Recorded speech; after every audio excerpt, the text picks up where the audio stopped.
This this is part two of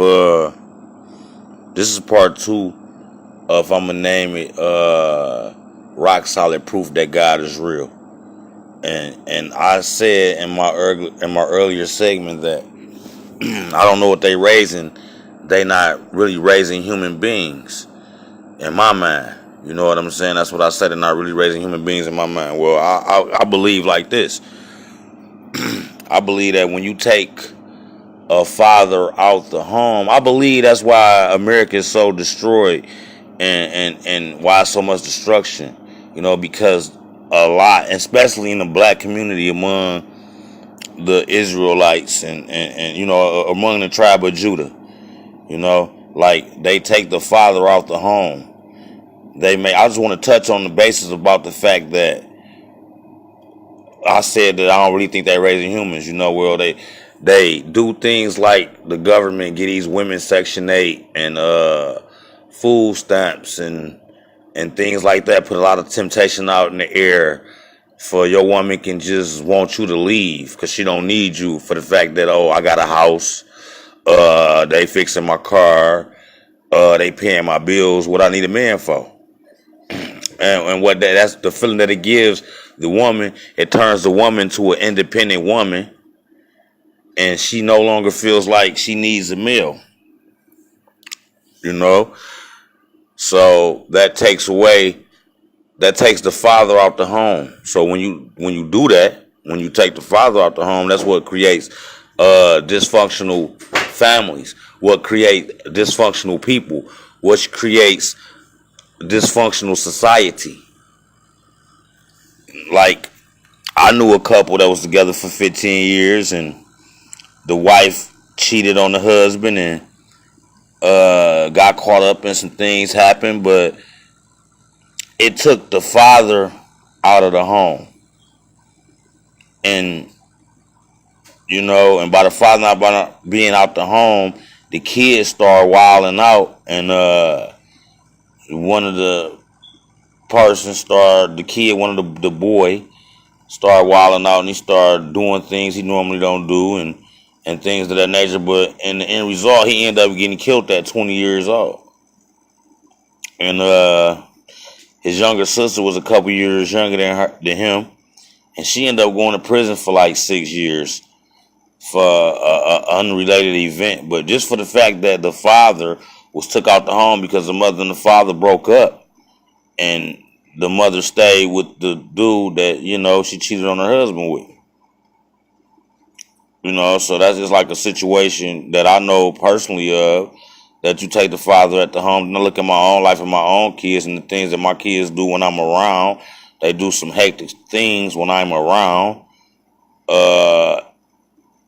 And when I'm not around, they do even worse things. When I'm not around, me being around doesn't stop them from doing things. They still doing things, but there's an order to things because there's consequences to pay for when they do things that they're not supposed to do. They have my opinion, they have my influence, they have my enforcement, to think 2 or 3 times about things that they go do wrong. Like I was talking to my kids and I asked them, if I wasn't in the home, do y'all think things would be worse? Like, I got a 14-year-old son. If I wasn't in the home, he'd be running the streets looking for father figures, selling dope, breaking in cribs, and robbing people and raping people, depending on who he chose to hang out with when he left the house.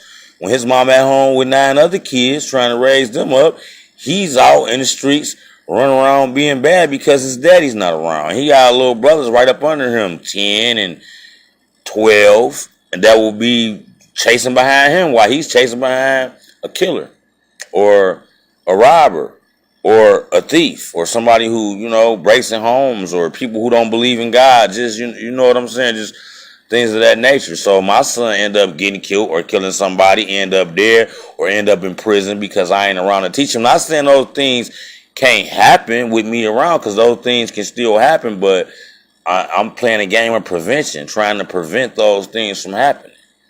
You know what I'm saying? And I'm keeping control over my kids, over my seeds, so they won't be out here freely to just do anything that they might come to their mind that this world have planted in their minds through media, through music, through entertainment, through television, through actors, by influential people and influential things that's non-godly. The things that our kids go through to be influenced by, like this gay stuff everywhere and things of that nature. You know what I'm saying?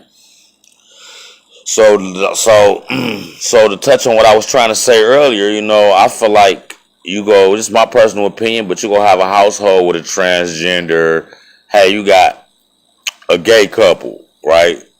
A faggot couple or whatever two males and two lesbians move in, and then a transgender move in. Then some people out of this group go and adopt two kids, and they raise these kids up. These kids are raised without a father in the home. These kids are raised without a father in the home. So my belief is that, there's no order. Like these kids is capable of doing anything. You know what I'm saying? Like, it's no father and there's no mother type of structure in the home, which we know a child needs. Like, everybody knows this. Everybody knows that a kid picks up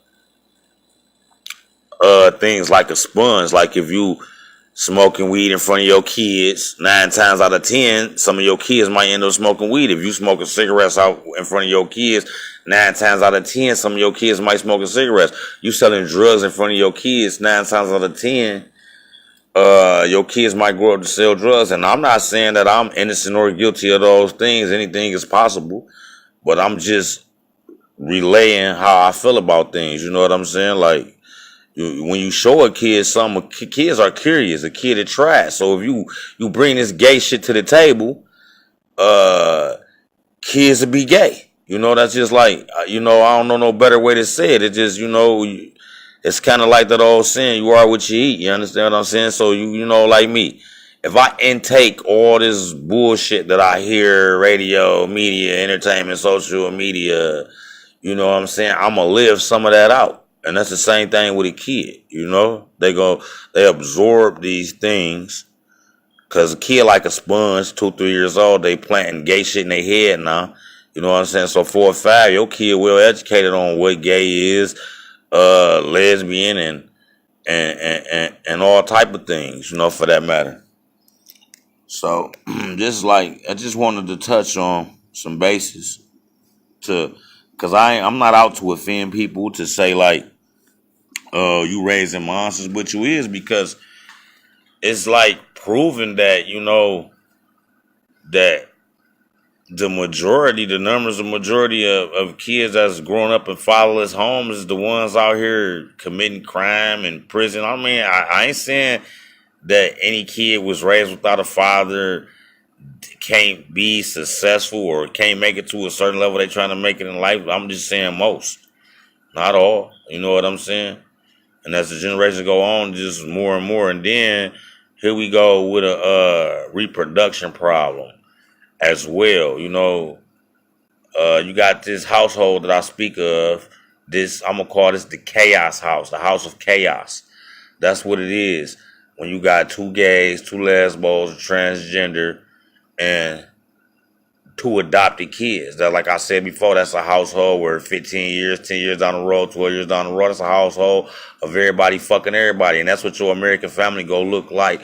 And without the skills of reproducing, and I want to reproduce because everybody wants the same sex. A male want a male, a woman want a woman. We all know that a man and a man can't create a woman. We already know that a man and a man can't create a child. We already know that a woman and a woman can't create a child. You understand what I'm saying? So, therefore, you should know automatically that you're not supposed to be doing it. And then it's like gay is the new white. Black people used to want to be white to get certain privileges, to get that white privilege. Now, black people want to be gay. Now my Israelite brothers and sisters want to be gay. You know what I'm saying? Because it gives them the white privilege. Being gay, a new white card. You ain't got to be white no more. You just got to be gay. Gays got more rights than straight people, than regular people, normal people.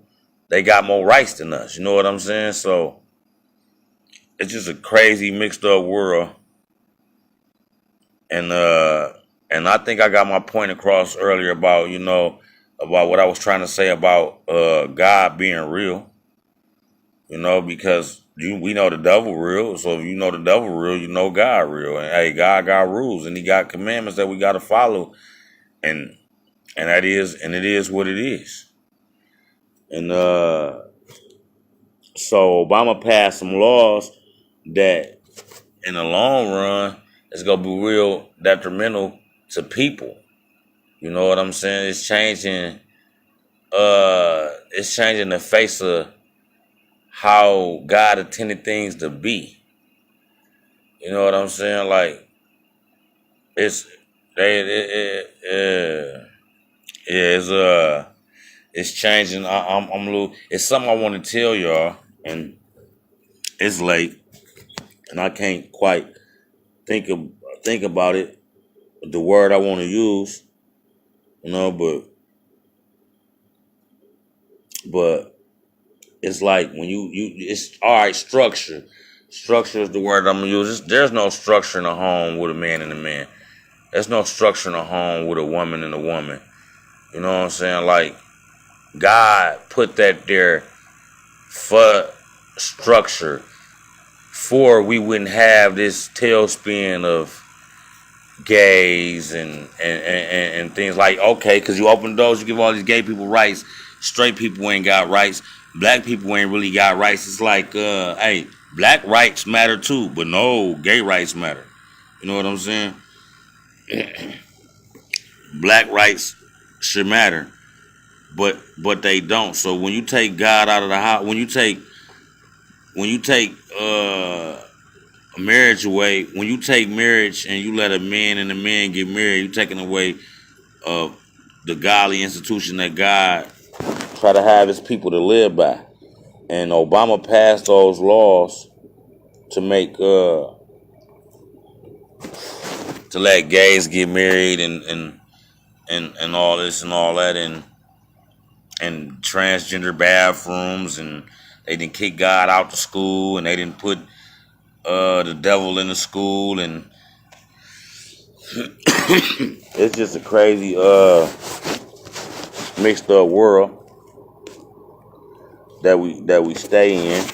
And I'm losing myself, folks, because I'm just trying to get this video done, and I'm trying to get my points across about, like, God is real. Why would the world be so satanic? You know what I'm saying? Like, you can be gay, People used to be ashamed to be gay. You know what I'm saying? Now they have no shame. It's gay pride. They proud to be gay. You know what I'm saying? And so, you know what I'm saying? So that means they don't have shame about a lot of things. If they don't have shame if they steal something from you. They don't have shame if they killed you, or they feel no remorse. They don't feel no remorse for what they doing. They so confused. They believe what they doing is right, and what they doing is, what you doing is not right. What you doing is not godly. What you doing is devilish. You know what I'm saying? People have experiences and repent and do this and do that. You don't have to live your life like that. When you choose to live your life like that, it's something different. How you go repent when you a man and you laid up with a man every day for 10 years and married? I mean, how you go repent? You can't repent. How you go repent? And this is the life that you living every single day, committing sin. So I'm gonna have to listen to what I got so far, and I'm gonna have to edit my videos and take out parts I want in there.